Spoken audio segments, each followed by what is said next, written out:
Je m'appelle Mathieu Gauthier, bienvenue à Coop Info.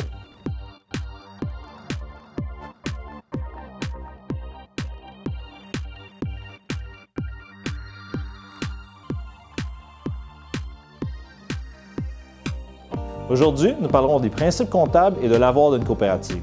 Nous parlerons des capitaux propres ainsi que la réserve. Afin de parler comptabilité, aujourd'hui nous recevrons Lucie Lacasse, CPA et directrice financière de la CETAM.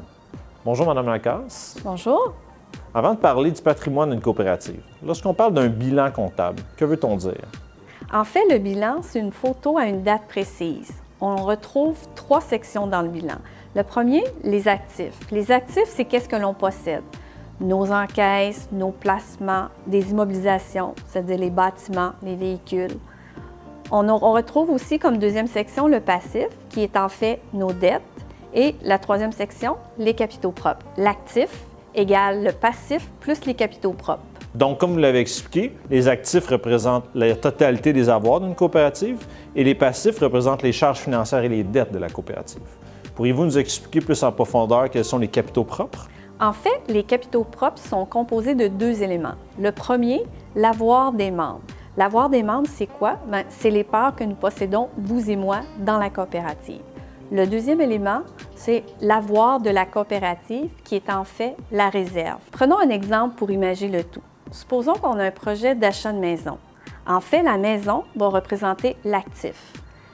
L'hypothèque qu'on va aller contracter à la banque va représenter le passif. Et finalement, la mise de fonds que nous allons mettre dans la maison va représenter les capitaux propres. Vous avez mentionné que la portion de l'actif qui sont libres de dette, soit les capitaux propres, se divise en 2 catégories.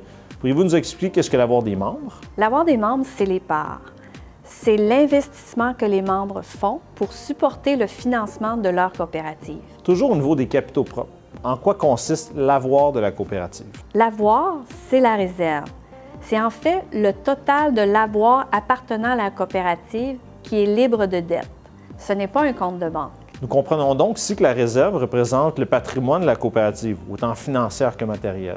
Quels sont les avantages d'y assigner une portion des excédents générés par la coopérative en fin d'année? Avant de parler des avantages, parlons des obligations.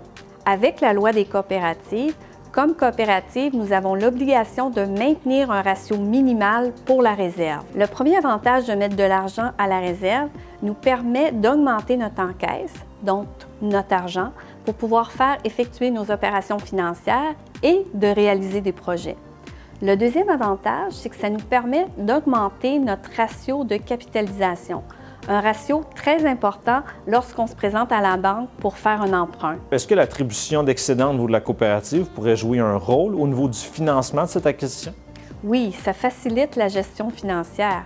En fait, on augmente la liquidité et aussi, on peut faire une mise de fonds sans affecter l'avoir des membres. Il est important de comprendre que si la coopérative ne met pas d'argent à la réserve, il pourrait en découler des problèmes de liquidité. Par exemple, on pourrait avoir de la difficulté à rencontrer nos obligations financières, les emprunts avec les banques, le rachat des parts.